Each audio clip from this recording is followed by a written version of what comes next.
चलिए दोस्तों, आज जो आपको वीडियो दिया जा रहा है वो जो आपको वीडियो है, इससे पहले भी आपको एथिक्स से संबंधित जो भी इससे पहले आपको जो क्लास ली गई होगी और जो आज ऑनलाइन क्लास का वीडियो डाला जा रहा है, वो जो आज जो टॉपिक है वो public service value and ethics in public administration, यानी कि लोक सेवा मूल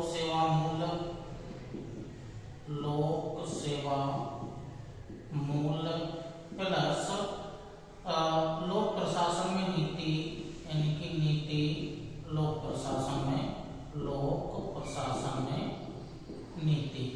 ये टॉपिक जो आज वीडियो आपको दिया जा रहा है, टॉपिक जो भी दिए गए हैं वो जो एथिक्स का जो पेपर होता है, फोर्थ पेपर होता है, मेंस का जो फोर्थ पेपर होता है, उससे संबंधित ये वीडियो है।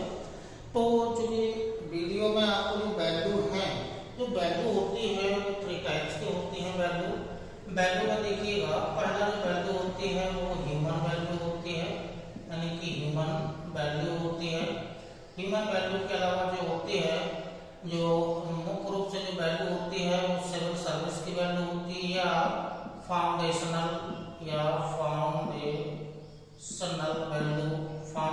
वैल्यू होती है। जो तीसरी होती है सिविल सर्विस वैल्यू होते हैं। ये मुख्य रूप से एथिक्स के अंतर्गत जो वैल्यू वाला जो टॉपिक है वो 3 टाइप्स की वैल्यू होती है, यानी 3 प्रकार की वैल्यू होते हैं, 3 प्रकार के मूल्य होते हैं। पहला होता है मानव मूल्य है, ये फाउंडेशनल वैल्यू है ये, और सिविल सर्विस जो वैल्यू है वो सिविल सर्विस वैल्यू है। अब सिविल सर्विस मुख्य रूप से जो हमें जानना है, सिविल सर्विस वैल्यू और civil service value in public administration, यानी कि लोक प्रशासन में कौन कौन सी वैल्यू होना चाहिए, कौन कौन सा एथिक्स का क्या क्या रोल होना चाहिए, वो लोक प्रशासन के अंतर्गत। तो जो आज का है, इसके पहले हम आपको ह्यूमन वैल्यू के बारे में आपको जानकारी दे चुके हैं, फाउंडेशनल वैल्यू के बारे में भी शॉर्ट रूप में आपको जानकारी दे रहे हैं, और सिविल सर्विस वैल्यू के बारे में भी इससे पहले आपको जानकारी दी है। अब जानना है पब्लिक सर्विस वैल्यू। ये पब्लिक सर्विस वैल्यू क्या होती है, वो भी इसमें लोक प्रशासन के अंतर्गत जो पब्लिक सर्विस वैल्यू होती है उसके अंतर्गत आपको जानना है। तो जो मुख्य रूप से जो फाउंडेशनल वैल्यू है, तो पहले थोड़ा सा हम फाउंडेशनल वैल्यू के बारे में थोड़ा सा जान लेते हैं, क्योंकि जो फाउंडेशनल वैल्यू है ये पूरे एथिक्स का या जो वैल्यू है ये एथिक्स का यानी कि सेंटर है पूरा, यानी कि सेंटर है या कोर वैल्यू है, या सबसे इम्पोर्टेंट यही है। जो फाउंडेशनल वैल्यू होते हैं वो एथिक्स में फाउंडेशनल वैल्यू ही आपको कोई भी टॉपिक आपको दिया जाएगा, क्योंकि आगे वाले टॉपिक भी कुछ होंगे, इसके पीछे वाले भी कुछ टॉपिक थे, उसमें मुख्य रोल भी किसका है, वो फाउंडेशनल वैल्यू का है। तो कौन कौन सी फाउंडेशनल वैल्यू होती हैं और किसके अनुसार कितनी हैं, क्योंकि उन्हीं पर जो पब्लिक एडमिनिस्ट्रेशन में टॉपिक हैं वो सभी इन वैल्यू के अंतर्गत घूमते रहते हैं। तो जो वैल्यू है, तो वैल्यू का जो फाउंडेशनल वैल्यू है, फाउंडेशनल वैल्यू का जो निर्धारण होना चाहिए, नीतियों के निर्धारण के अनुसार इन वैल्यू का होना चाहिए, यानी कि नीतियों का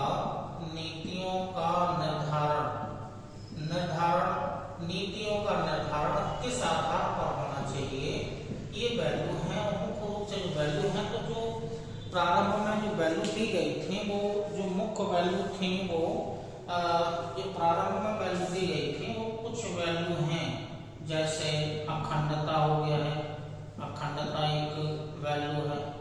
और अखंडता के बाद जो अगला जो टॉपिक है इसी के अंतर्गत अखंडता के निष्पक्षता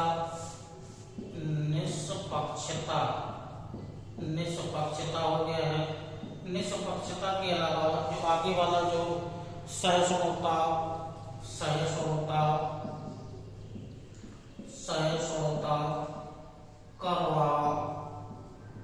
करवा हो गया है, सहिष्णुता करवा के बाद समर्पण और गैर पक्षपात। समर्पण होना चाहिए, समर्पण गैर पक्षपात। ये जो वैल्यू हैं ये प्रारंभ में दार्शनिकों के द्वारा या विद्वानों के द्वारा प्रारंभ में ये वैल्यू मुख्य रूप से दी गई थी और इन वैल्यूओं का निर्धारण किसके आधार पर होना चाहिए, नीतियों, जो नीतियां बनाई जाती हैं उसके आधार पर, यानी कि नीतियों का निर्धारण इन वैल्यू के आधार पर होना चाहिए। तो ये मुख्य रूप से ये वैल्यू हैं, ये वैल्यू होती हैं अखंडता, निष्पक्षता, सहिष्णुता, करवा, समर्पण और गैर पक्षपात। तो ये जो फाउंडेशनल वैल्यू है, यही फाउंडेशनल वैल्यू सिविल सर्वेंट के लिए कोर वैल्यू होती है या सेंट्रल वैल्यू होती है। इनका एप्लीकेशन हमें लोक प्रशासन की पब्लिक एडमिनिस्ट्रेशन में लगाना है कि ये वैल्यू सिविल सर्वेंट के लिए कैसे कैसे उपयोगी हैं। इन्हीं के आधार पर नीतियों का निर्धारण गवर्नमेंट के द्वारा किया जाता है। तो ये जो मुख्य नीतियां हैं, इसके अलावा जो एक नॉर्मल, इसके अलावा जो केंद्रीय सिविल सेवा नियम, कुछ केंद्रीय सिविल सेवा नियम, केंद्रीय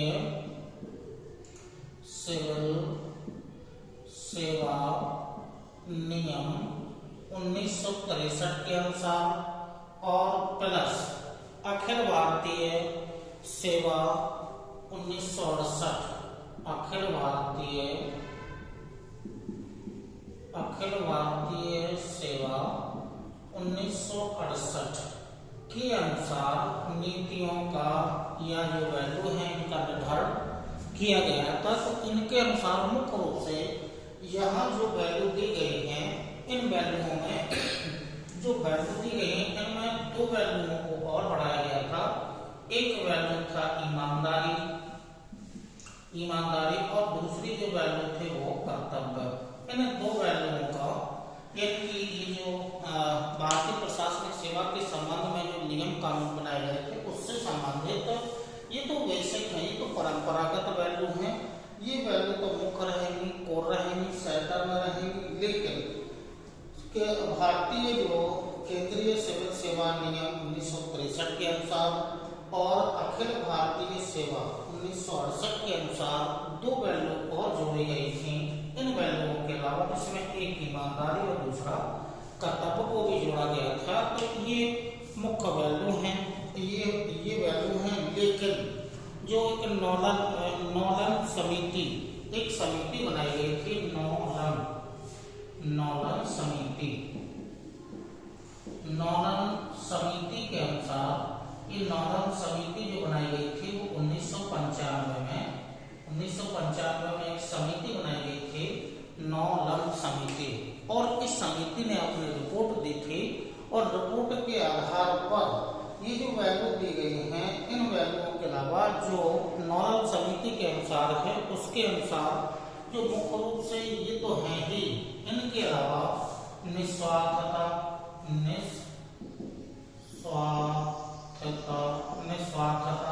एक है, दूसरा अखंडता दूसरा वैल्यू है। जो रिपोर्ट दी गई थी नॉलन समिति 1995 में, इसके अनुसार है वस्तुनिष्ठता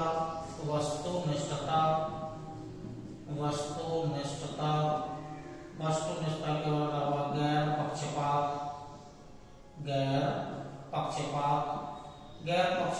के अलावा जो इस समिति के अनुशंसा थी जवाबदेही, खुलापन के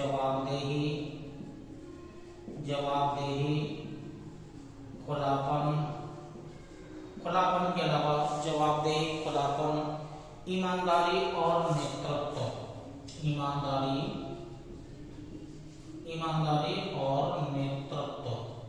ये जो अनुशंसा है नॉलन समिति के अनुशंसा के आधार पर जो 1995 में दी गई थी, तो ये जो वैल्यू हैं, ये जो परंपरागत कोर वैल्यू हैं, इसमें इसके अलावा कुछ वैल्यूओं को और जोड़ा गया था। इससे पहले 1963 में 68 में ईमानदारी और कर्तव्य को, इन दो वैल्यूओं को जोड़ा गया था। लेकिन नॉलन समिति में निस्वार्थता, अखंडता पहले से ही है उसमें, तो अखंडता पहले से है, लेकिन निस्वार्थता को जोड़ा गया है, वस्तुनिष्ठता गैर पक्षपात पहले से है तो गैर पक्षपात हो गया, जवाबदेही, खुलापन, ईमानदारी, ईमानदारी, नेतृत्व। तो अब यहाँ से चूंकि मेंस से जो मेंस का पेपर है, एथिक्स का जो 4th पेपर है, उससे संबंधित जो पब्लिक सर्विस वैल्यू है या जो उसके पहले ह्यूमन वैल्यू या फाउंडेशनल वैल्यू या civil service value, foundational value के अंतर्गत ये वैल्यू हैं, यही पूरी जो वैल्यू हैं पूरे एथिक्स में यही वैल्यू हर टॉपिक्स में दी गई हैं, लेकिन एक एक टॉपिक की आगे जाकर के व्याख्या की जाएगी आपको। तो अभी तो केवल जो टॉपिक्स हैं किसके अनुसार कौन कौन सी वैल्यू कब जोड़ी गई, सेंट्रल वैल्यू में कौन कौन सी हैं और नॉलन समिति के अनुसार कौन कौन सी वैल्यू जोड़ी गई हैं या परंपरागत रूप से कौन कौन सी वैल्यू नॉलन समिति ने शामिल की हैं। तो ये नॉलन समिति के अनुसार निस्वार्थता, अखंडता, वस्तुनिष्ठता, गैर पक्षपात, जवाबदेही, खुलापन, ईमानदारी और नेतृत्व, इनको पब्लिक जो सर्वेंट है यानी कि सिविल सर्वेंट है, उस सिविल सर्वेंट के लिए ये वैल्यू का डेवलपमेंट होना बहुत ही आवश्यक है। ये वैल्यू उनके अंदर होनी चाहिए और इनका एप्लीकेशन लगाएंगे तो वो पब्लिक एडमिनिस्ट्रेशन के अंतर्गत इनको इनका एप्लीकेशन लगाना है। तो ये नॉलन समिति के अनुसार है, ये नीतियों का निर्धारण के आधार पर परंपरागत वैल्यू है, ईमानदारी और कर्तव्य, ये इनको बाद में जोड़ा गया था। इसी आधार पर जो ARC की जो रिपोर्ट है, जो 10वीं रिपोर्ट है, उसके अनुसार कुछ देख लीजिएगा ARC, और ARC की रिपोर्ट ही वर्तमान में कौन कौन सी वैल्यू दी गई है। ARC की वैल्यू, ARC यानी कि जो द्वितीय प्रशासनिक सुधार जो आयोग बनाया गया था उसके अनुसार, यानी कि सेकंड ARC, तो सेकंड ARC की 10वीं रिपोर्ट में, जो 10वीं रिपोर्ट प्रस्तुत की थी ARC ने, उसके अनुसार जो वैल्यू हैं, यानी कि जो वैल्यू है उन वैल्यू को हमें जानना है जो फाउंडेशनल वैल्यू है। तो ARC की 10वीं रिपोर्ट के अनुसार फाउंडेशनल वैल्यू कौन कौन सी हैं, ये तो नॉलन समिति के अनुसार है, लेकिन ये ARC की यानी कि द्वितीय प्रशासनिक सुधार आयोग, यानी कि सुधार आयोग के अनुसार और सुधार आयोग में जो अपनी 10वीं रिपोर्ट प्रस्तुत की थी उसमें जो फाउंडेशनल वैल्यू है, फाउंडेशनल वैल्यू को दिखाया गया है। तो कौन कौन सी हैं फाउंडेशनल वैल्यू में, अखंडता एक वैल्यू है, निष्पक्षता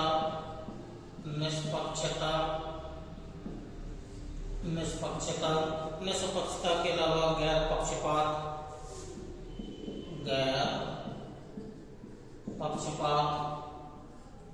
वस्तुनिष्ठता, ऑब्जेक्टिविटी,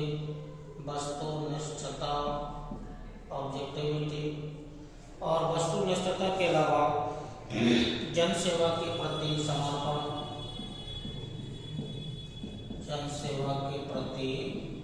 समर्पण, ये इम्पोर्टेंट है, जनसेवा के प्रति समर्पण, और इसके अलावा सहानुभूति,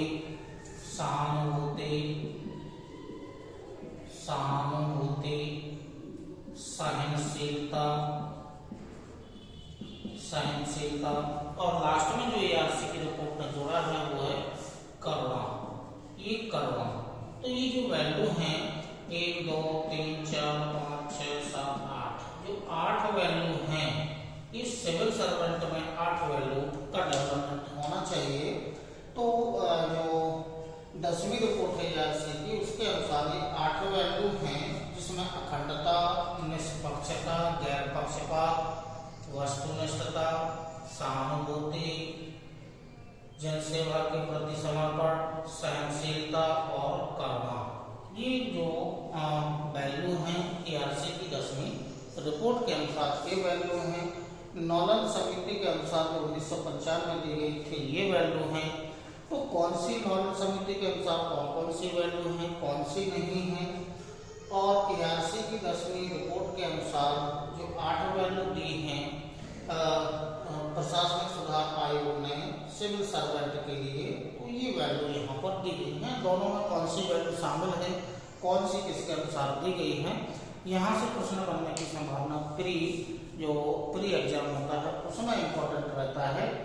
अब चूंकि ये जो वैल्यू दी गई है, ये वैल्यू इसके पहले परंपरागत वैल्यू दी गई थी, इन वैल्यूओं को आपको मुख्य रूप से जो ये वैल्यू दी गई, इन वैल्यूओं को आपको इनका विस्तार करना है, इनका मीनिंग समझना है और इनका सिविल सर्वेंट के लिए क्या महत्व है और सिविल सर्वेंट कैसे पब्लिक एडमिनिस्ट्रेशन में इनको अप्लाई करेगा।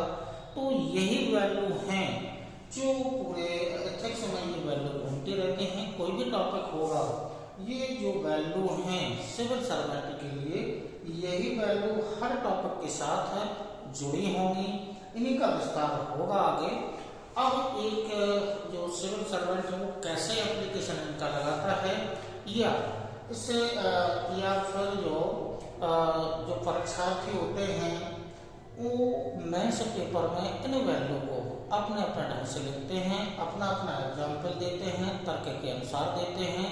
कुछ जो केस स्टडी होती हैं उनका अध्ययन करने के बाद उसमें एग्जाम्पल डाले जाते हैं। तो जो एग्जाम्पल हैं वही ज़्यादा इम्पोर्टेंट हैं कि कैसे इन वैल्यूओं को पब्लिक एडमिनिस्ट्रेशन के साथ जोड़ा जा सकता है, कैसे एक पब्लिक एडमिनिस्ट्रेटर कैसे पब्लिक के साथ जुड़ता है। क्योंकि पब्लिक जो सिविल सर्वेंट है उसका मुख्य जो कार्य है वो जनता के लिए कार्य है, चाहे वो प्रमुख सचिव से लेकर के जो नीचे तक जो भी वीडियोग्राफ स्तर पर होते हैं उनके लिए ये वैल्यू बहुत ही आवश्यक होती हैं।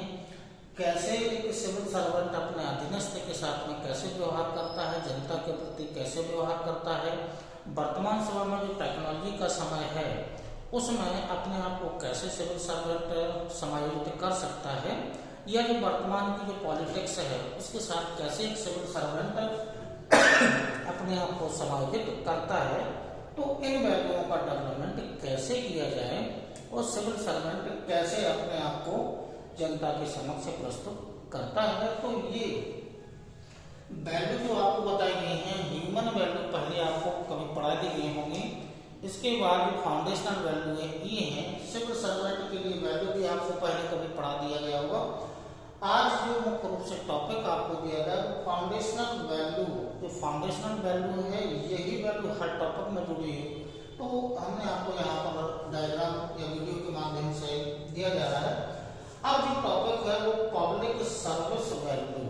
अभी तक आप 3 value, human value, foundational value और सिविल सर्वेंट वैल्यू, इन वैल्यूओं को आप जान चुके हैं। इसी क्रम में पब्लिक सर्विस वैल्यू यानी कि लोक मूल्य, यानी कि लोक जो मूल्य है वो लोक सेवा मूल्य क्या है, इनको आपको पहले जानना है कि लोक सेवा मूल्य क्या है।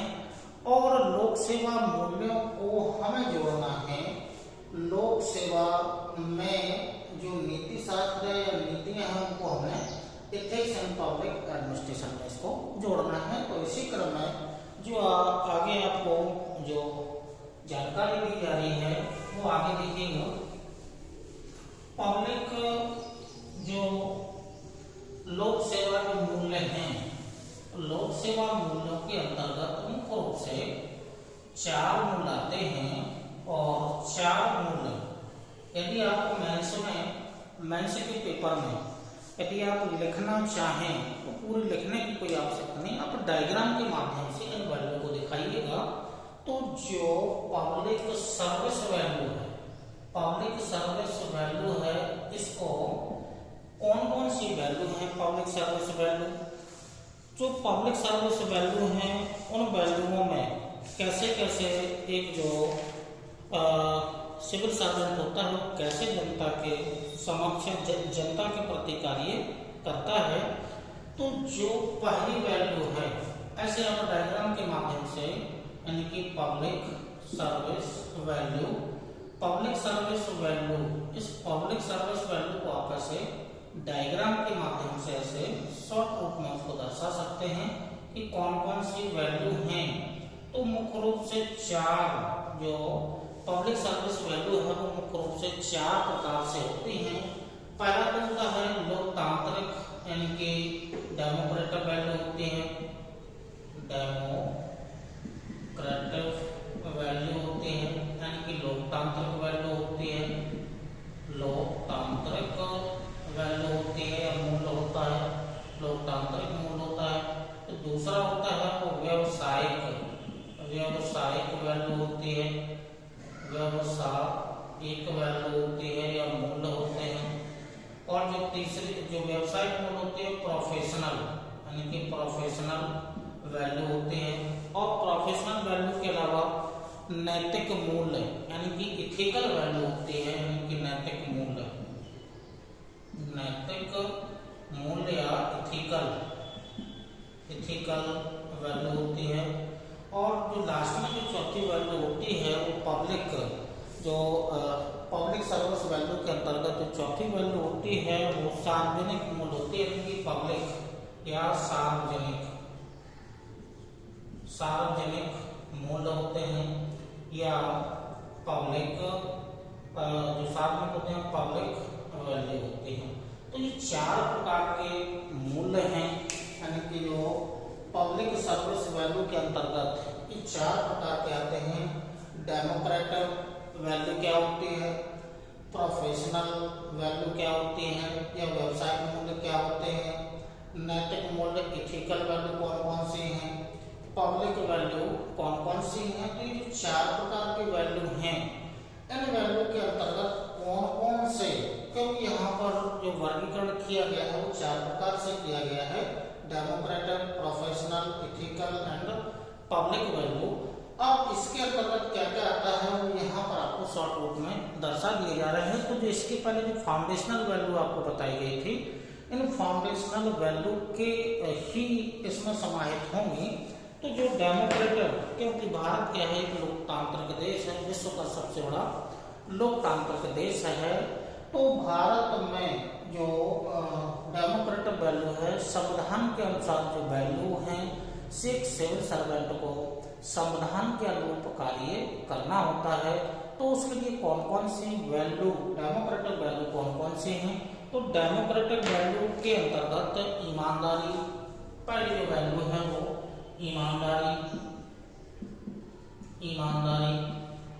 इसी के अंतर्गत है परामर्श, ये सिविल सर्वेंट के लिए है परामर्श के अलावा मंत्रिमंडलीय उत्तरदायित्वों का समर्थन, यानी कि मंत्रिमंडलीय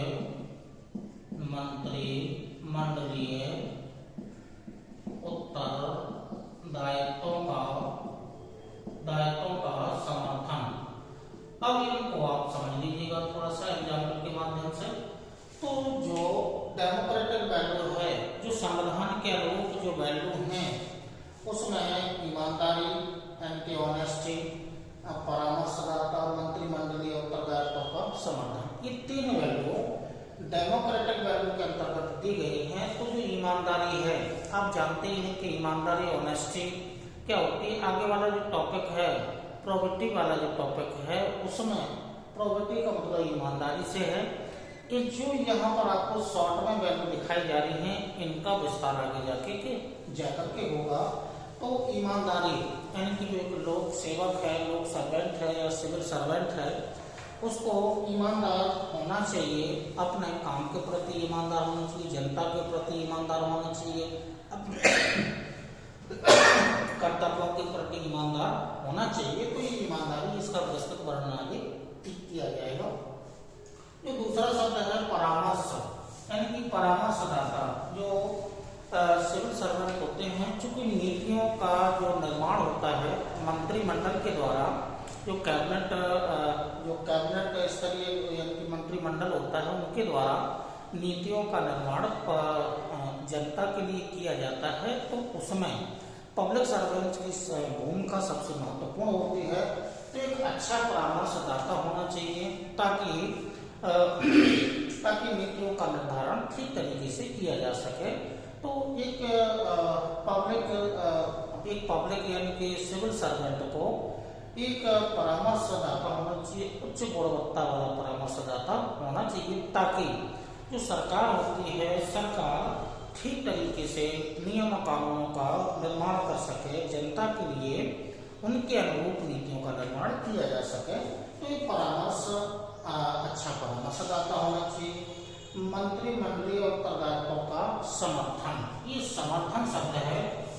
समर्थन शब्द का मतलब हुआ कि संसद के द्वारा, लोकसभा या राज्यसभा या संसद के द्वारा जिन नियमों, कानूनों, नियम, अधिनियमों को बनाया जाता है उसका समर्थन एक सिविल सर्वेंट को करना चाहिए। यानी कि इसका एक सिविल सर्वेंट जो होता है उसका समर्थक होना चाहिए, क्योंकि इससे पहले तो समर्थन इसलिए होना चाहिए क्योंकि परामर्श किसने दिया है? मुख्य रूप से परामर्श सिविल सर्वेंट ने दिया है।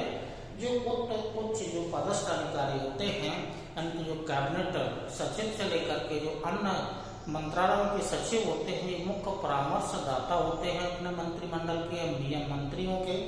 तो चूंकि नीतियों के निर्धारण में परामर्श सिविल सर्वेंट ने दी है, मंत्रिमंडल ने नियम कानून बनाए हैं, नियम कानूनों का समर्थन एक सिविल सर्वेंट को करना चाहिए।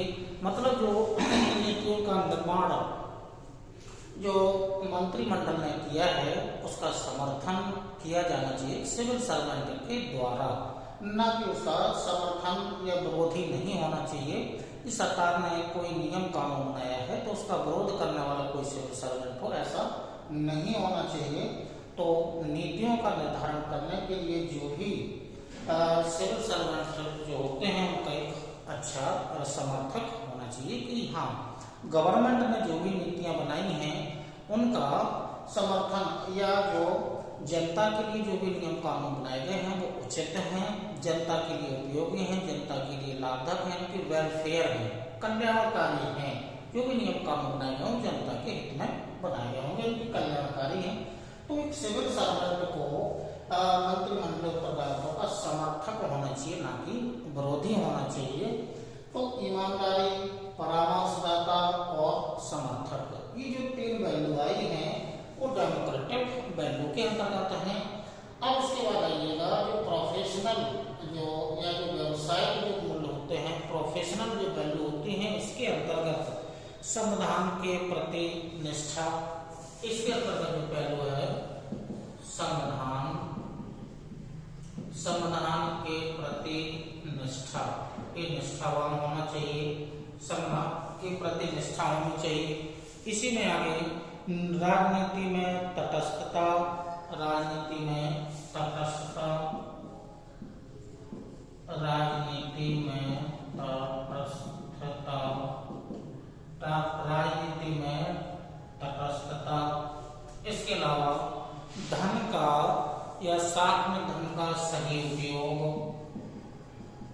सार्वजनिक धन का सही प्रयोग या उपयोग, सार्वजनिक धन का सही प्रयोग या उपयोग। और इसके अलावा जो व्यवसायिक वैल्यू, प्रोफेशनल वैल्यू के अंतर्गत है निर्णय निर्माण में पारदर्शिता, निर्णय या निर्माण में पारदर्शिता,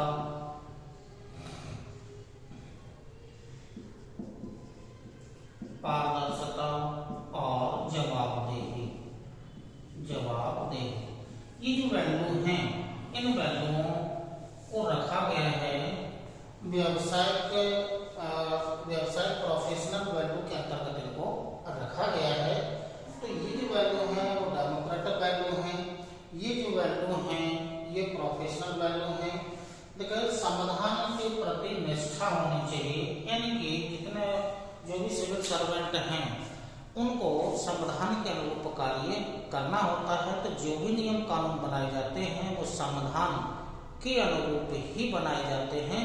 तो एक सिविल सर्वेंट को अपने संविधान पर, यानी कि अपने संविधान पर विश्वास होना चाहिए, उसके प्रति निष्ठा होना चाहिए, सत्य निष्ठा होनी चाहिए, क्योंकि जो भी नियम कानून बनाए गए होंगे पब्लिक के लिए वो एक संविधान के अनुरूप ही बनाए गए हैं। तो सिविल सर्वेंट को चाहिए कि उसकी जो निष्ठा है संविधान के प्रति निष्ठा उत्कृष्ट होनी चाहिए, यानी कि सर्वोच्च होनी चाहिए। तो संविधान के प्रति सिविल सर्वेंट ही क्या, जो भी अधिकारी या जो भी नेता होते हैं, जनता होती है, सबको संविधान के प्रति निष्ठा रखनी चाहिए। तो संविधान के प्रति निष्ठा।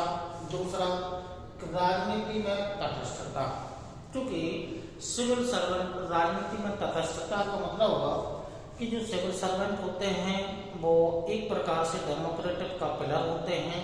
तो डेमोक्रेटिक का पिलर होने के कारण, क्योंकि पार्टियां आएंगी जाएंगी, सरकारें आएंगी जाएंगी, तो सरकारों का तो आना जाना लगा ही रहेगा, लेकिन ये जो सिविल सर्वेंट होते हैं वो स्थायी रूप से यानी कि स्थायी रूप से होते हैं, और वो जो स्थायी रूप से होते हैं उन्हें नीतियों का निर्धारण ठीक तरीके से करना चाहिए। तो राजनीति में इन्वॉल्व नहीं होना चाहिए, उनको संविधान के अनुसार उनको कार्य करना चाहिए। तो राजनीति में तटस्थता, अन्य राजनीति से दूर उनको रहना चाहिए, और राजनीति से उनको दूर रहना चाहिए। सार्वजनिक धन का सही प्रयोग। एक सिविल सर्वेंट, अच्छा सिविल सर्वेंट वही है जो सार्वजनिक धन का सही प्रयोग का मतलब होगा कि जो गवर्नमेंट के द्वारा बजट के माध्यम से जो भी योजनाएं या परियोजनाएं या जो खर्च के लिए जो पैसा आता है उसका सही उपयोग एक सिविल सर्वेंट के द्वारा किया जाना चाहिए।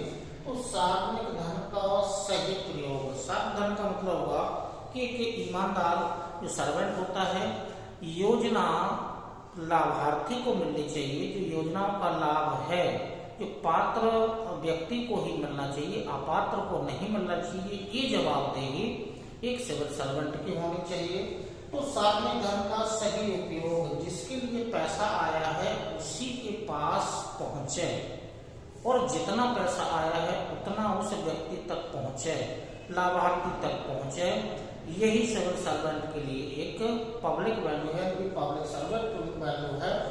निर्णय और निर्माण में पारदर्शिता होनी चाहिए, यानी कि कोई भी व्यक्ति या जनता या पब्लिक आपके पास कोई भी फरियाद लेकर के, अपनी समस्या लेकर के आती है, तो क्या जो व्यक्ति आया है उसकी समस्या मूल रूप से सही है, इसका निर्धारण आपको यानी कि एक सिविल सर्वेंट को करना है। और उसके बाद क्या निर्णय लेना है कि क्या उचित है और क्या अनुचित है, ये वैल्यू एक सिविल सर्वेंट का व्यावसायिक वैल्यू के अंतर्गत आती है।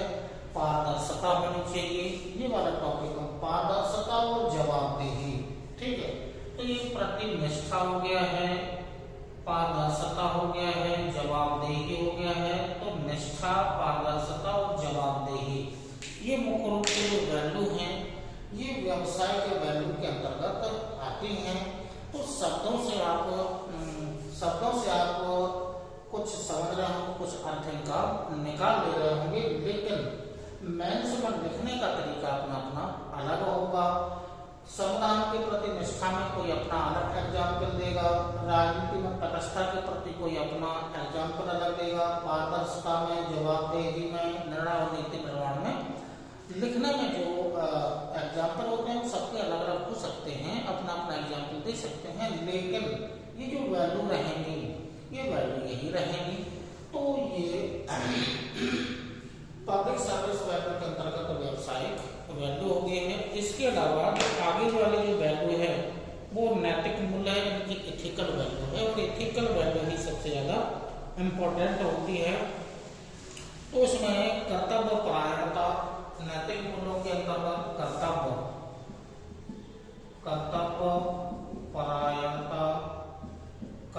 परायणता एक वैल्यू हो गई है।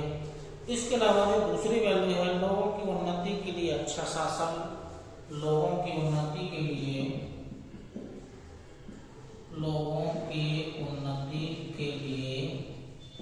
अच्छा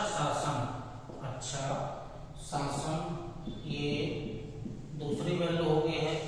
इसके अलावा जो तीसरी वैल्यू है, उत्तरदायित्वों का निष्ठापूर्वक निर्वहन, उत्तरदायित्वों का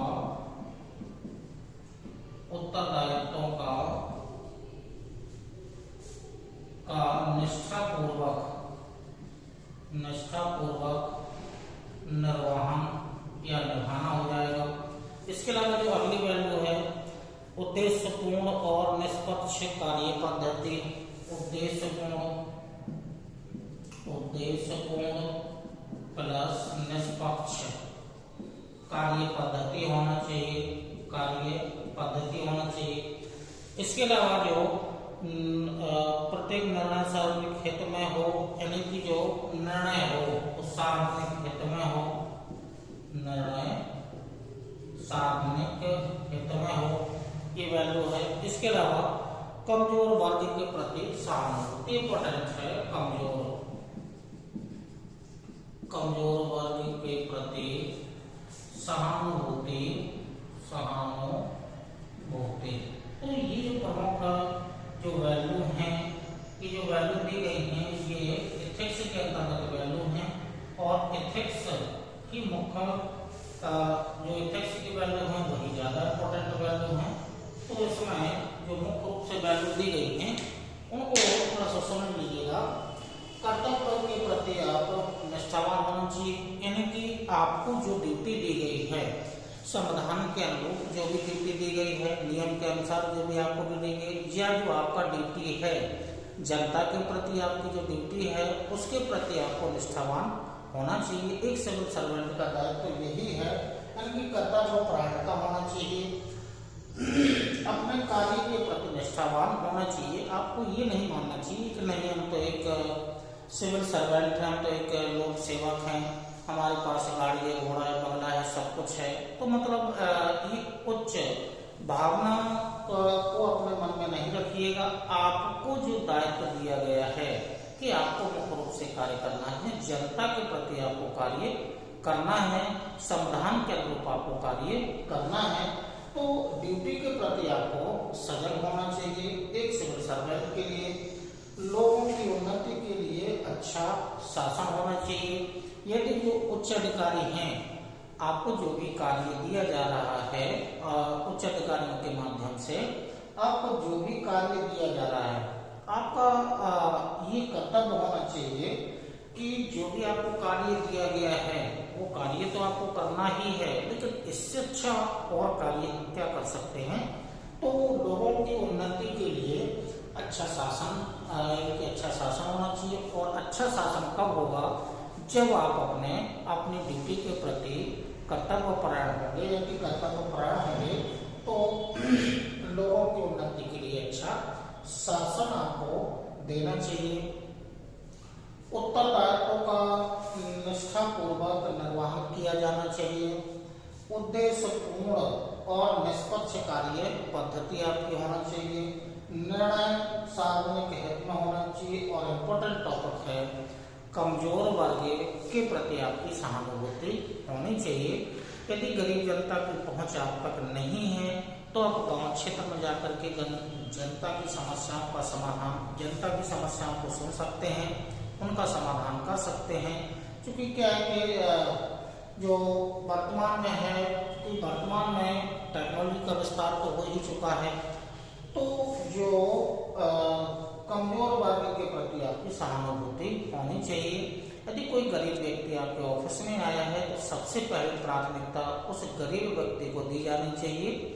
उसको जो व्यक्ति है आपके पास फरियाद लेकर के आया है, तो फरियाद का मतलब ये नहीं है कि आप उच्च अधिकारी हैं, कि सिविल सर्वेंट हैं, ठीक है, आप कुर्सी पर बैठे हैं, आप इनके ऑफिस में बैठे हैं, एक फरियादी आया है वो नीचे जमीन पर बैठ जाए, नहीं, ऐसा नहीं होना चाहिए। आप कमजोर वर्ग है, मैले फटे चिटे कपड़े पहन करके आता है, ड्यूटी ठीक से नहीं है, तो वो व्यक्ति गरीब है, उसके पास कभी संपन्नता नहीं है, लेकिन आप एक सिविल सर्विस अधिकारी होकर के ऑफिस में बैठते हैं, तो ये नहीं मानना चाहिए कि नहीं राजा हम ही हैं और बाकी सब प्रजा है, नहीं, क्योंकि आपको जो दायित्व दिया गया है वो गरीब जनता के उत्थान करने के लिए कार्य आपको दिया गया है। आप एक सिविल सर्वेंट हैं, आप उनकी कमजोरियों को या उनके प्रति आपकी सहानुभूति होनी चाहिए। तो कम से कम ये तो होना चाहिए कि वो व्यक्ति जो गरीब आया है वो आपके ऑफिस में खड़ा नहीं रहे, एक फरियादी के रूप में नहीं उसे होना चाहिए। आपको उस व्यक्ति को जो फरियाद लेकर के आया है, कमजोर व्यक्ति है, गरीब व्यक्ति है, तो आपने समकक्ष ही उसको बैठाना चाहिए, आपने सामने चेयर पर बैठा करके उसकी जो भी समस्याएं हैं वो निष्पक्ष रूप से सुनना चाहिए। फिर जो भी समस्या है उसका निर्णय एक ठीक तरीके से समाधान के अनुरूप किया जाना चाहिए और ऐसा निर्णय जो सार्वजनिक हित में भी होना चाहिए। तो ये जो नैतिक मूल्य हैं, ये नैतिक मूल्य जितने भी मूल्य हैं, ये सभी मूल्यों में सबसे इम्पोर्टेंट है नैतिक मूल्य है, जिसमें कर्तव्य हो गया है और निष्ठापूर्ण निर्वहन हो गया है, अच्छा शासन हो गया है, निष्पक्ष कार्य पद्धति और निर्णय कमजोर व्यक्ति में सहानुभूति। ये जो वैल्यू दी गई है नैतिक मूल्य एथिकल वैल्यू है। ये वैल्यू यदि ये वैल्यू जितने भी वैल्यू दी गई है उनमें सबसे इम्पोर्टेंट वैल्यू यही है। और इसके अलावा जो पब्लिक सर्विस वैल्यू के अंतर्गत हैं, उस पब्लिक सर्विस वैल्यू के अंतर्गत जो फोर्थ वैल्यू है उस क्लासिफिकेशन के अंतर्गत सार्वजनिक मूल्य या पब्लिक वैल्यू है। तो ये पब्लिक वैल्यू के अंतर्गत क्या क्या आता है?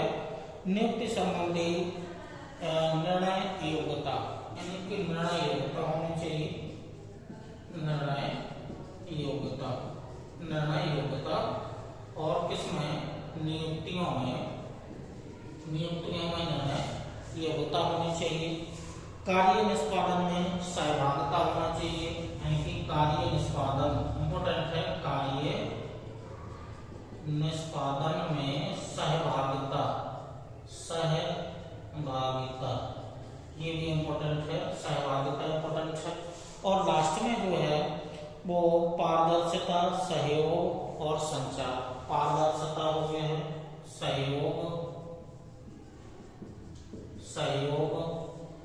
पारदर्शिता, सहयोग और संचार की व्यवस्था। ये जो वैल्यू आती हैं ये वैल्यू सार्वजनिक मूल्य के अंतर्गत आते हैं। तो निर्णय लेने की योग्यता होनी चाहिए। नियुक्ति का मतलब ये होगा कि जो भी व्यक्ति पात्र है, जो व्यक्ति जिसके लिए योजना परियोजनाएं बनाई गई हैं, उस लाभार्थी के लिए उसी को लाभ मिलना चाहिए, ना कि दूसरों के लिए लाभ मिलना चाहिए। तो ये योग्यता एक सिविल सर्वेंट के पास होनी चाहिए कि सही पात्र कौन है और अपात्र कौन है, ये निर्णय की क्षमता एक सिविल सर्वेंट के पास होनी चाहिए।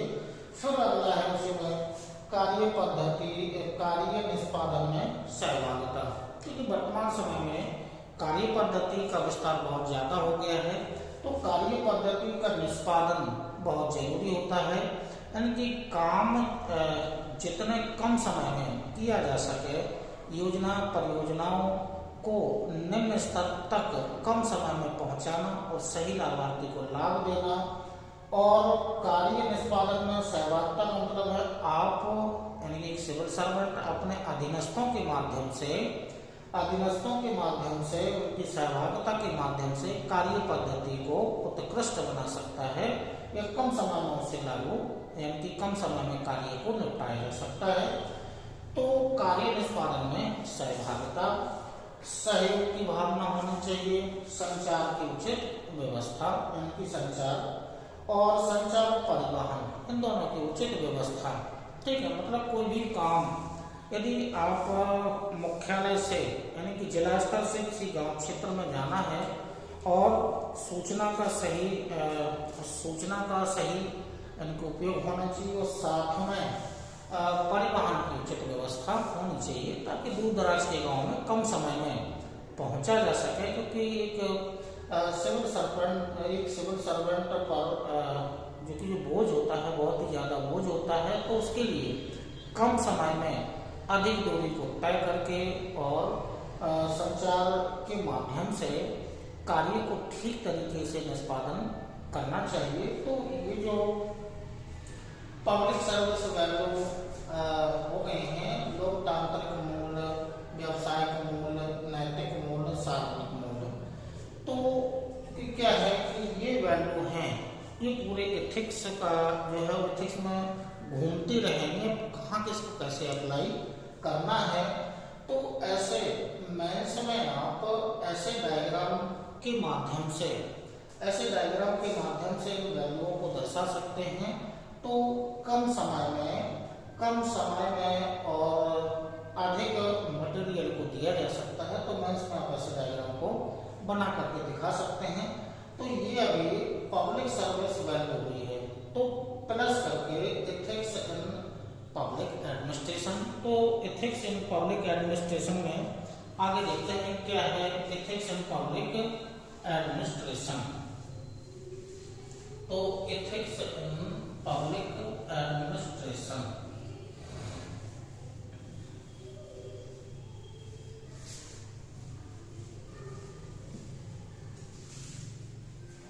चलिए इसी क्रम में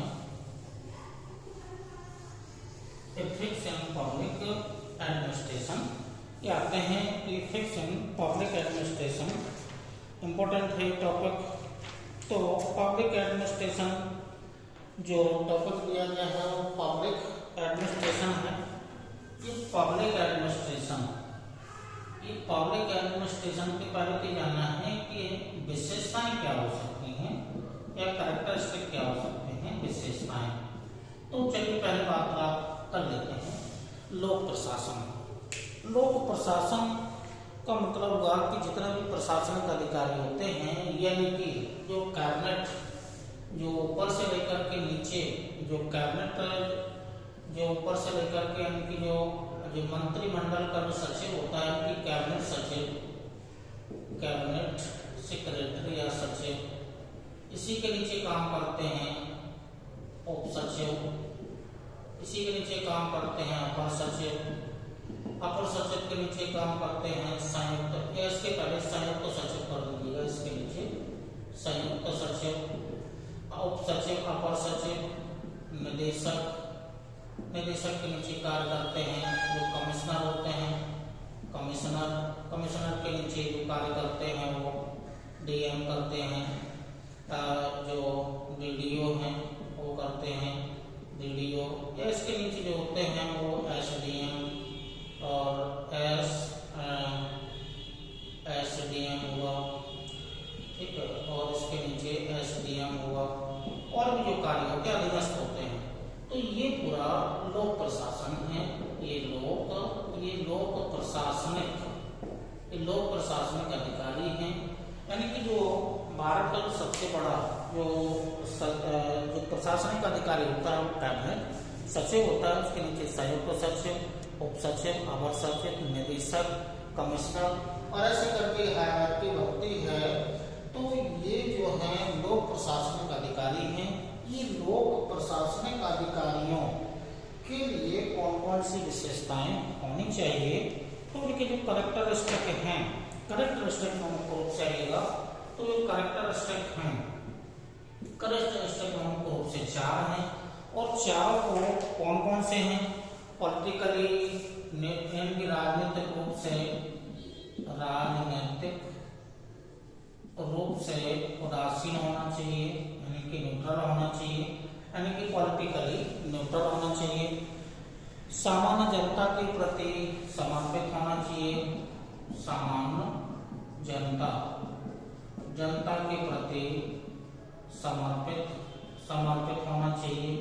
दूसरा उसका करैक्टर है पब्लिक एडमिनिस्ट्रेशन का, दूसरा करैक्टर है। तीसरा जो करैक्टर है लोक नीति का कार्यान्वयन एवं लोक नीति का कार्यान्वयन ठीक तरीके से होना चाहिए। और जो 4th है सरकार की नीति निर्माण में सहायता, यानी कि नीति निर्माण में सहायता। अब ये जो मुख्य रूप से जो कैरेक्टरिस्टिक हैं पब्लिक एडमिनिस्ट्रेशन के, लोक प्रशासन के, जो मुख्य रूप से विशेषताएं हैं, राजनीतिक रूप से उदासीन होना चाहिए, यानी कि राजनीतिक जो कार्य है वो राजनेताओं का कार्य है, आपका काम है लोक प्रशासन का, इनके एडमिनिस्ट्रेटिव का कार्य है। तो राजनीति में आपको किसी प्रकार का कोई हस्तक्षेप नहीं होना चाहिए।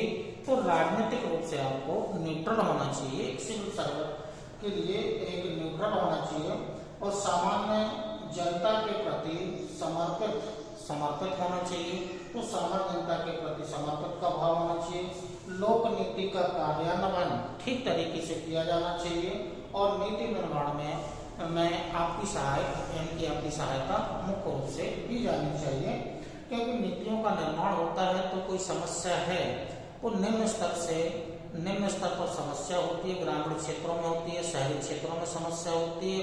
उन समस्याओं की जो भी फरियादी आते हैं या जो भी आपके सामने समस्याओं को लेकर आते हैं, उन समस्याओं को आपको उच्च अधिकारियों तक भेजना होता है, तभी नीतियों का निर्माण ठीक तरीके से किया जा सकता है। क्योंकि जो नीति निर्माण में जो सहायक जो उच्च अधिकारी होते हैं, गांव क्षेत्र में जो समस्या है, गांव क्षेत्र में समस्याओं के बारे में उनको जानकारी नहीं होती, लेकिन वो समस्याएं आपके माध्यम से ही उच्च अधिकारियों तक या जो उच्च अधिकारी हैं उच्च अधिकारियों के माध्यम से संसद में भेजी जा सकती हैं। तो कौन कौन सी समस्याएं हैं वो आप देख सकते हैं। तो ये 4 जो विशेषताएं, 4 विशेषताएं हैं पब्लिक एडमिनिस्ट्रेशन की, मुख्य रूप से ये 4 विशेषताएं हैं।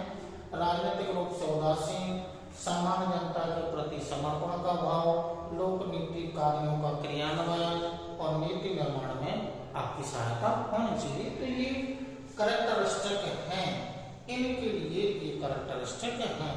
तो जो भी ये नीति निर्माण वाले होते हैं उनके लिए ये मुख्य रूप से कैरेक्टरिस्टिक हैं। अब हमें जो देखना है कि पब्लिक एडमिनिस्ट्रेशन क्या इम्पोर्टेंट है, पब्लिक यानी कि ethics, why ethics in public administration. जो एथिक्स है, जो नीति है, वो पब्लिक एडमिनिस्ट्रेशन में क्यों आवश्यक है, यानी कि why ethics in public administration, ये इम्पोर्टेंट है। पब्लिक एडमिनिस्ट्रेशन में एथिक्स का क्या रोल है, तो इनकी मुख्य रूप से एक करके पॉइंट को समझते हैं। तो जो पहला है, नागरिकों के सभी कार्यों का क्रियान्वयन किया जाना चाहिए। तो नंबर 1 है नागरिकों के कार्यों का क्रियान्वयन, ये कार्यों का क्रियान्वयन किया जाना चाहिए। तो नागरिकों के कार्यों का क्रियान्वयन किया जाना चाहिए। जो पब्लिक जो सिविल सर्वेंट होता है वो जनता के प्रति यानी कि किस किस क्षेत्र में कौन कौन से कार्य हैं, नागरिकों के लिए कौन कौन से योजनाएं परियोजनाएं आई हुई हैं, सेंट्रल गवर्नमेंट के द्वारा या स्टेट गवर्नमेंट के द्वारा। जैसे मान लीजिएगा कि आपका जो कार्य क्रियान्वयन होना चाहिए वो मुख्य रूप से कैसा होना चाहिए, जो हेल्थ है, हेल्थ के क्षेत्र में होना चाहिए, एजुकेशन के क्षेत्र में होना चाहिए, जो भी लॉ वगैरह बनाए गए हैं इनके क्षेत्र में होना चाहिए, या जो भी साफ सफाई, इकोनॉमिक्स, पॉलिटिकल, सुरक्षा, ठीक है, सुरक्षा की दृष्टि से होगा, इकोनॉमिक की दृष्टि से होगा, पॉलिटिकल की दृष्टि से होगा। तो ये मुख्य रूप से हेल्थ, नागरिकों के कार्यों का क्रियान्वयन, नागरिकों को जो भी सुविधाएं दी गई हैं या सरकार के द्वारा जो भी सुरक्षा, एजुकेशन के क्षेत्र में नियम कानून नए कौन से बनाए गए हैं उनके बारे में, सुरक्षा, इकोनॉमिक की दृष्टि से, पॉलिटिकल की दृष्टि से, हेल्थ की दृष्टि से, एजुकेशन की दृष्टि से। तो ये कार्य एक सिविल सर्वेंट द्वारा निष्पादित किए जाते हैं। तो इन कार्यों का निष्पादन, इनकी जो क्रियान्वयन है वो ठीक तरीके से होना चाहिए, क्योंकि कौन सी स्वास्थ्य के क्षेत्र में कौन सी योजना आई है, कौन उसका पात्र है, किसे कितना लाभ मिलना चाहिए और यह योजना कैसे कैसे दी जा सकती है। तो ये और उसी तरह से एजुकेशन के बारे में कौन कौन से नए नियम कानून बनाए गए हैं भारतीयों के लिए, भारतीय नागरिकों के लिए, सुरक्षा की दृष्टि से तो सुरक्षा का दायित्व होना चाहिए। चलिए, जो क्रम जो आपको दिया जा रहा था, नागरिकों के कार्यों का क्रियान्वयन ठीक तरीके से किया जाना चाहिए। ये प्रमुख क्षेत्र है, हेल्थ, एजुकेशन, लॉ एंड सुरक्षा, इकोनॉमिक एंड पॉलिटिकल। दूसरा है वर्तमान समय में नागरिक अधिक जागरूक हो गया है। वर्तमान जो समय में चूंकि नागरिक अधिक जागरूक हो गया है, ग्रामीण क्षेत्र के व्यक्ति की जो पहुंच है वो डीएम ऑफिस तक, एसपी ऑफिस तक या जो भी उच्च अधिकारी जिले स्तर के उनके कार्यालय तक पहुंच गई है। क्योंकि टेक्नोलॉजी का युग है, वर्तमान में टेक्नोलॉजी का युग है। फेसबुक हुआ, ट्विटर हुआ, वीडियो हुआ, यूट्यूब हुआ, इनके माध्यम से 1 मिनट के अंतर्गत सूचना यानी कि ग्रामीण क्षेत्र तक पहुंच जाती है। तो वर्तमान में बहुत ज़्यादा नागरिक बहुत जागरूक हो गया है। पहले यानी कि 90 के दशक में गांव के लोगों को ये जानकारी तक नहीं होती थी कि वर्तमान में हमारे जिले का डीएम कौन है, एसपी कौन है, या जो डीएम कभी भी गांव क्षेत्र में नहीं जाते थे। वर्तमान में तो बहुत सारी योजनाओं का निरीक्षण करने के लिए प्रतिदिन जो उच्च अधिकारी होते हैं ग्रामीण क्षेत्र का भ्रमण करते हैं। तो लगभग सबको जानकारी है कि वर्तमान में डीएम कौन है, कहाँ के हैं, क्या है, किनका कार्य अच्छा है और किस क्षेत्र में आज डीएम गए, आज गांव में किस क्षेत्र में किस गांव का दौरा डीएम का है, किस गांव में एसपी का दौरा है, एसपी ने किस थाने का निरीक्षण किया। तो वर्तमान में जो टेक्नोलॉजी का युग होने के कारण सूचना और संचार विकसित होने के कारण लगभग हर व्यक्ति के पास जानकारी उपलब्ध होने लगी है। तो उच्च अधिकारी क्योंकि उच्च अधिकारी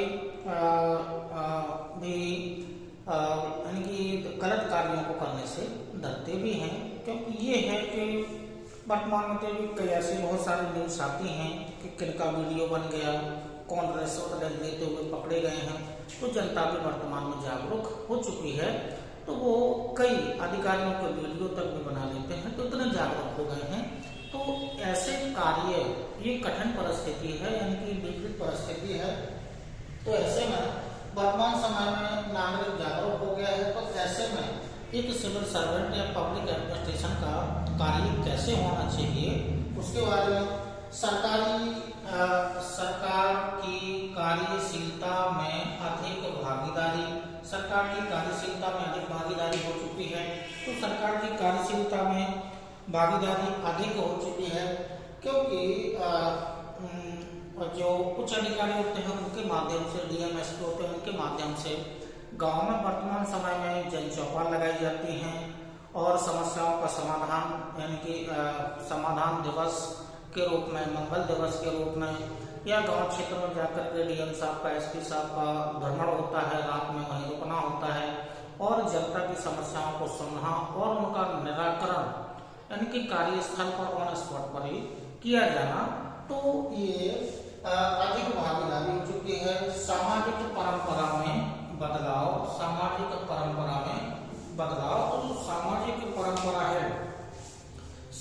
परंपरा में बदलाव वर्तमान में, जैसे जो सामाजिक परंपराएं हैं, मंदिरों में प्रवेश करना, अनुच्छेद जो आर्टिकल 17 है उसका प्रभावी ढंग से यानी कि उसका निष्पादन करना।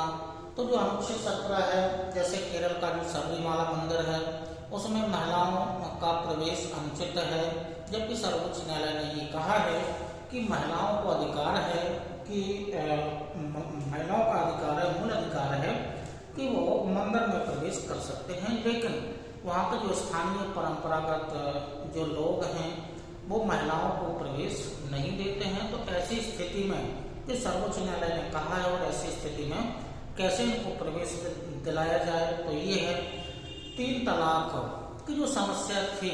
वर्तमान में 3 तलाक जो नया कानून बनाया गया है उसको कैसे क्रियान्वयन किया जाए। तो ये 3 तलाक होगा, मतलब ये होगा। वर्तमान में एलपीजी का युग है, इनकी लिबरलाइजेशन, प्राइवेटाइजेशन, ग्लोबलाइजेशन का युग है। ऐसे में एक लोक सेवक को पब्लिक एडमिनिस्ट्रेशन को कैसे कार्य करना चाहिए। तो बहुत सारी प्रथाएं हैं, जो प्राचीन प्रथाएं हैं वो अभी भी चल रही हैं। तो उनको कैसे विज्ञान के युग से उनको जोड़ा जाए, कैसे इन परंपराओं को दूर किया जाए। और साथ में ये है कि जो जैसे यूनिफॉर्म सिविल कोड अभी लागू नहीं हुआ है, और यदि लागू होता है तो क्या क्या बदलाव समाज में होंगे। क्योंकि भारत में बहुत सारी प्रथाएं बहुत सारे जनजातीय क्षेत्र हैं और जो अल्पसंख्यक हैं और बहुत सारे हिंदू समाज में भी बहुत सारी मान्यताएं हैं। तो इनको लेकर के यदि इनमें बदलाव होता है तो कैसे लोक प्रशासन को कार्य करना चाहिए। तो सामाजिक परंपरा में बदलाव। अगला है सरकारी कार्यों में गुणवत्ता में वृद्धि। ये भी देखी गई है कि पहले कार्य इतना गुणवत्ता का कार्य नहीं किया जाता था। प्रारंभ में केवल क्वांटिटी को महत्व दिया गया था, क्वालिटी को नहीं। लेकिन वर्तमान में अब क्वांटिटी को महत्व न देकर के क्वालिटी को महत्व दिया गया है। वो भी किसी भी क्षेत्र में हो, चाहे एजुकेशन के क्षेत्र में हो, चाहे इकोनॉमिक्स के क्षेत्र में हो, चाहे पब्लिक जो रोड, सड़क, रेलवे लाइन डल रही है तो उसमें क्वालिटी को महत्व ज्यादा दिया गया है। तो कार्यों में गुणवत्ता में वृद्धि हुई है। सरकार की नीतियों पर जनता का विश्वास होना चाहिए। सरकार जो भी कार्य कर रही है वो जनता के यानी कि वेलफेयर के लिए कर रही है। जन कल्याणकारी योजनाएं चलाई जाती हैं। सरकार चाहे स्टेट की हो चाहे सेंट्रल गवर्नमेंट की हो, प्रत्येक सरकार के द्वारा वेलफेयर कल्याणकारी कार्य किए जाते हैं तो जनता के लिए ही किए जाते हैं। सरकार किसी भी पार्टी की आए या जाए, लेकिन उनका मुख्य कार्य होता है वेलफेयर के कार्य करना है। क्योंकि उनको वेलफेयर के कार्य नहीं होंगे तो नेक्स्ट टर्म पर जनता के सामने उनकी पहुंच नहीं हो पाएगी। तो जो नीति निर्देशक तत्व हैं इनके अंतर्गत कल्याणकारी योजनाएं चलाई जाती हैं। और जनता जब जो नेता होते हैं वो वोट मांगने गांव क्षेत्र में जाते हैं तो उनको अपने कार्यों को दर्शाना होता है कि देखो पिछले 5 वर्षों में कौन कौन से कार्य किए हैं, गुणवत्ता वाले कार्य किए हैं, जन कल्याणकारी योजनाएं चलाई हैं, कितने गरीबों को लाभ मिला है, कितने लोग गरीबी से ऊपर आ गए हैं। तो ये विश्वास, नीतियों पर जनता का विश्वास होना चाहिए। ऐसा नहीं होना चाहिए कि पाकिस्तान में, क्योंकि वहाँ पाकिस्तान की जनता को अपनी सरकार पर विश्वास नहीं है क्योंकि वहाँ की सरकार अस्थायी है। कभी भी सैनिक या जो मार्शल लॉ है कभी भी लागू हो सकता है, तो वहाँ की सरकार को विश्वास नहीं है। जबकि भारत की सरकार को, भारत की जनता को अपनी सरकार पर विश्वास है। तो ये जो पाकिस्तान का उदाहरण दिया गया है ये इम्पोर्टेंट उदाहरण है कि वहाँ की जनता को विश्वास अपनी सरकार पर नहीं रहता है क्योंकि वहाँ सरकार स्थिर नहीं है, कभी मार्शल लॉ लागू किया जा सकता है। लेकिन भारत में जनता का विश्वास है। लोक प्रशासन में भार बहुत हो गया है, जटिल समस्या यानी कि टेक्नोलॉजी का योग होने के कारण कॉम्प्लेक्स है, राजनीतिक दबाव पड़ता है, कानूनी बदलाव होते हैं। तो ये लोक प्रशासन को इनके अनुसार कैसे कैसे ढलना चाहिए, तो इनके लिए एथिक्स की आवश्यकता होती है कि वो अपने आप को कैसे बदलाव महसूस करें। और इसी क्रम में यदि हम भारत में भी देखें भारत में भी देखें तो विशेष रूप से भारत में भी हम इसका देखें तो भारत में बहुत सारे नए नए कानून बनाए जा रहे हैं।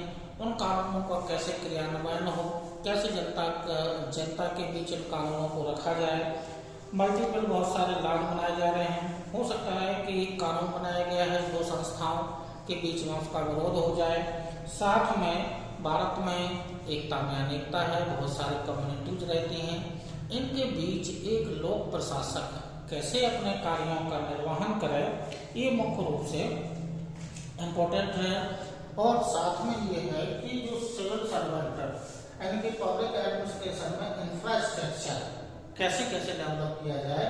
तो पहले तो ये है कि जो हमने आपको वैल्यू पढ़ाई गई है, इसके पहले वैल्यू को बताया है, यानी कि जो ह्यूमन वैल्यू है, फाउंडेशनल वैल्यू है, सिविल सर्वेंट वैल्यू है, और इसके अब जस्ट इसके पहले दिया है पब्लिक सर्वेंट जो वैल्यू है और या पब्लिक सर्विस वैल्यू है, उनका डेवलपमेंट किया जाए।